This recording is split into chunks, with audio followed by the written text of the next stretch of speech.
Hello, hello! J'espère que vous allez bien. Comme promis, je vais vous faire une petite vidéo explicative, en tout cas de ce que j'en ai compris, du système La Coupe d'Or. Du coup, le coffret. Alors, c'est le coffret 280. Ça arrive dans une boîte. Dans cette boîte, vous avez... alors, attendez, je vais essayer de le ranger correctement. Hop là.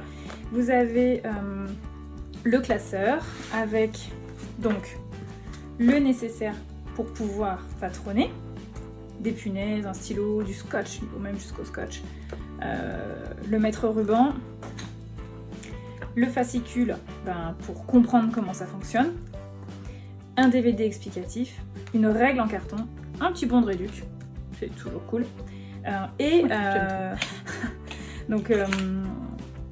classeur avec les fameux 280 modèles.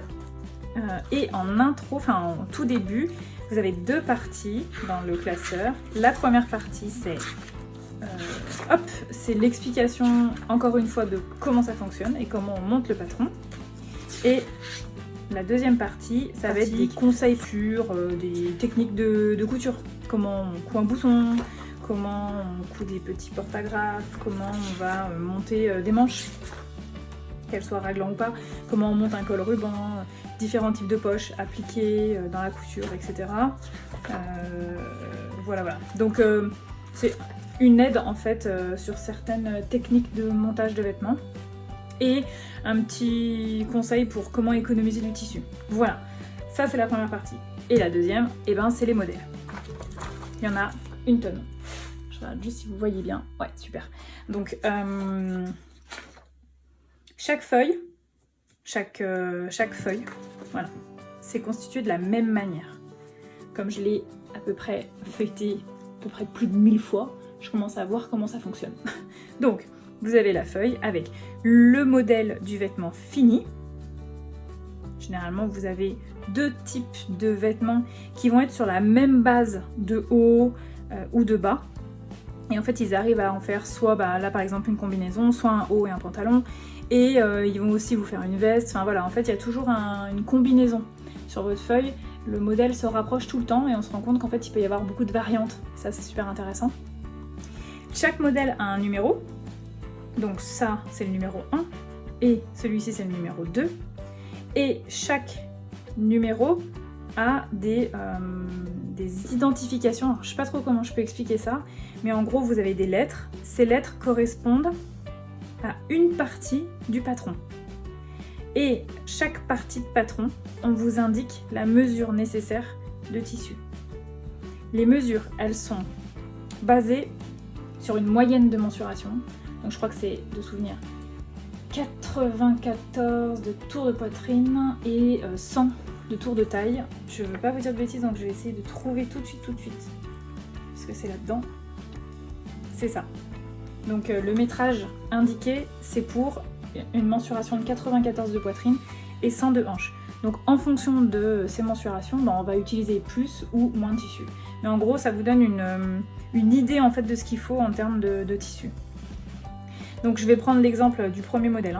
Donc celui-ci, c'est le modèle 1. Et dans le modèle 1, vous avez donc des lettres UU, Z et CC. Donc, au départ, je vous avoue que j'étais un peu paumée. Je me suis demandé ce que c'était. Et à force de... C'est pour ça qu'en fait il faut vraiment tout lire de A à Z.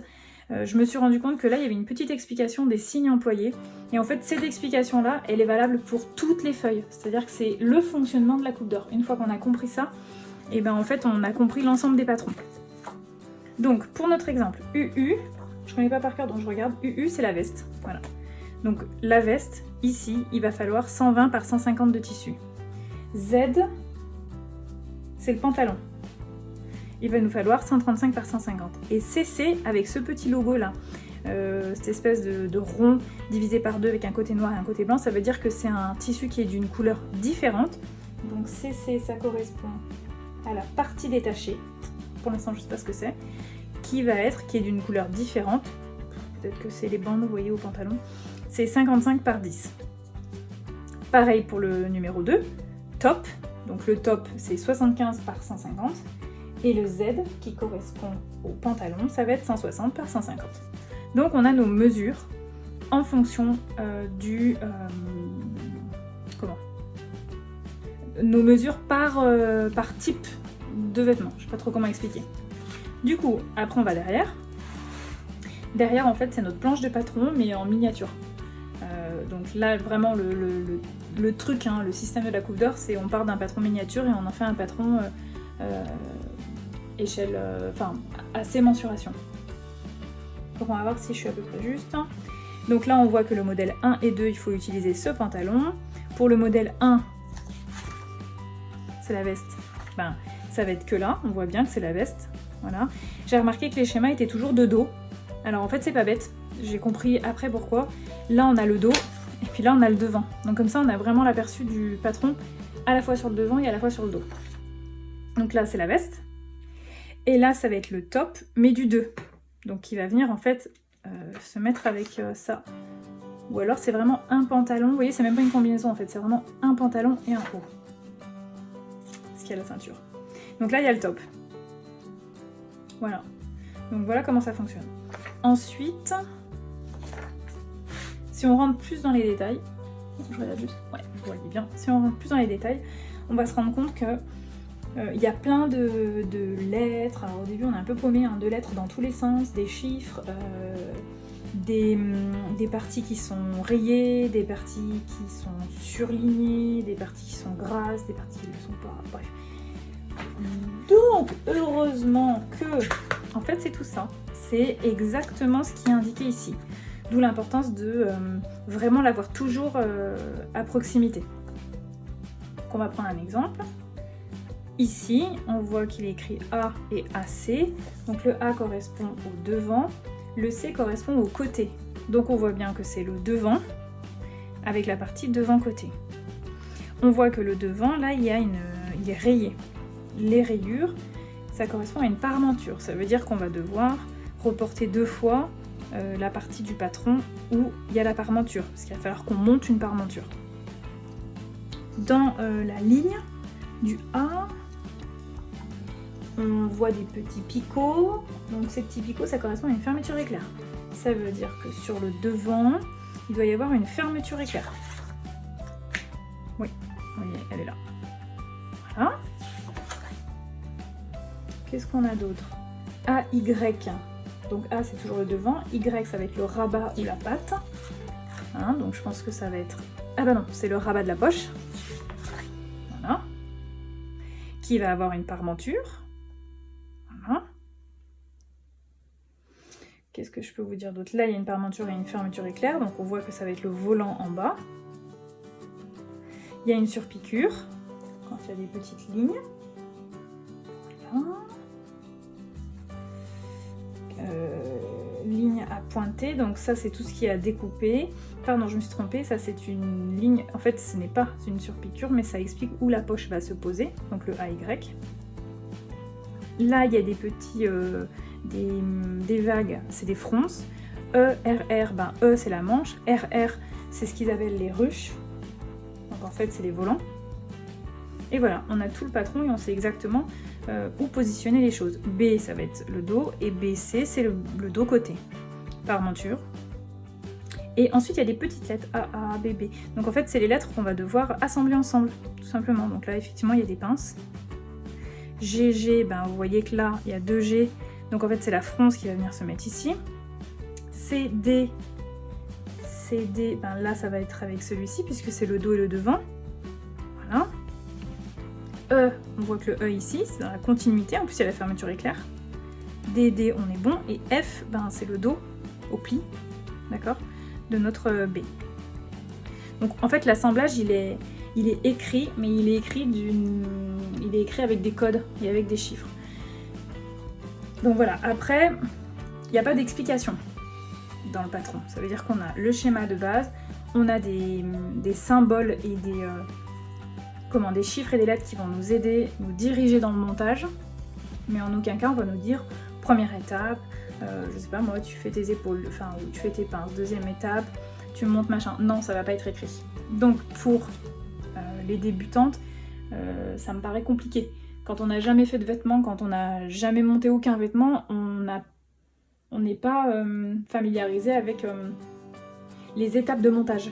Donc si on n'est pas familiarisé avec les étapes de montage, ben honnêtement c'est compliqué. Maintenant si on a déjà fait quand même un peu de vêtements, je sais pas moi, un haut, une robe, un pantalon, ou même si on a fait qu'une robe ou qu'un haut, ben on va aller plutôt regarder les vêtements ou qu'on sait monter.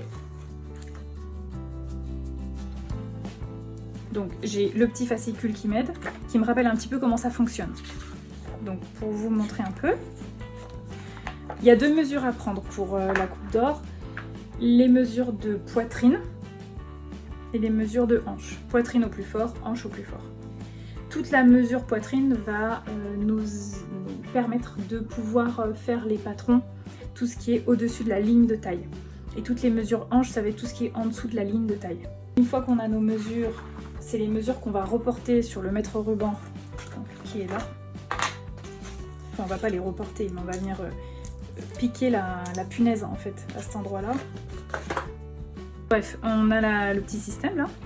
Donc moi par exemple je fais je sais pas, 87 de tours de poitrine.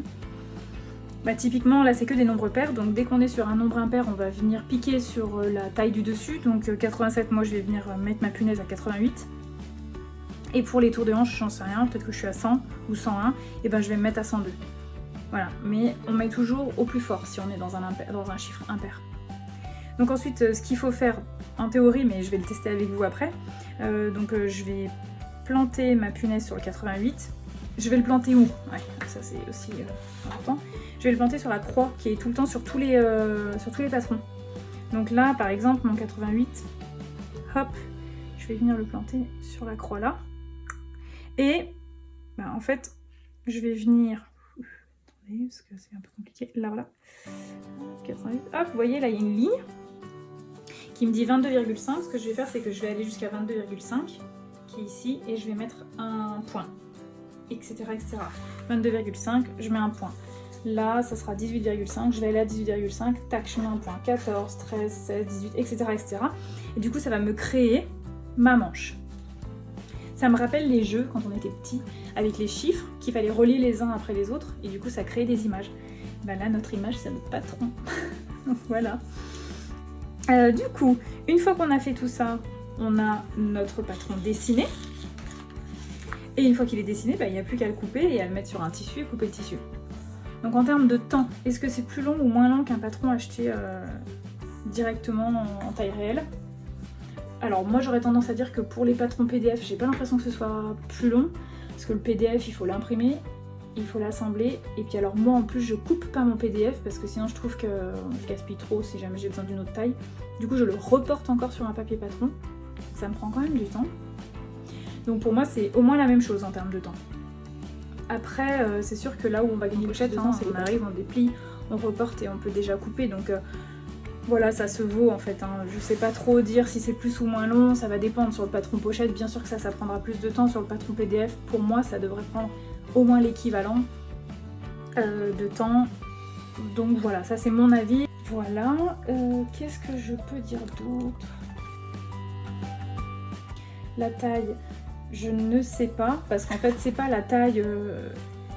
On m'a demandé jusqu'à quelle taille ça allait. Honnêtement, j'en sais rien. Mais à la fois, je me dis que c'est pas une question de taille, c'est une question de mensuration.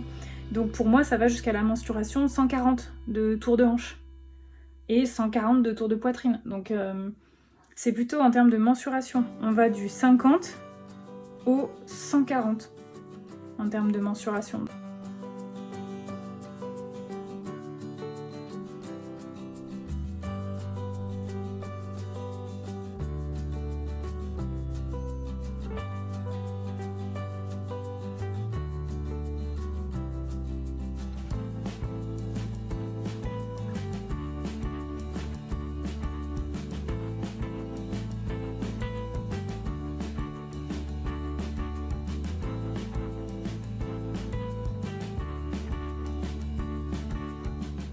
Et voilà, tous les modèles qu'il y a. J'espère que vous en avez vu qui vous plaisaient. En tout cas, moi j'en ai vu beaucoup. Là. Alors moi j'ai choisi pour du coup tester la coupe d'or, cette robe.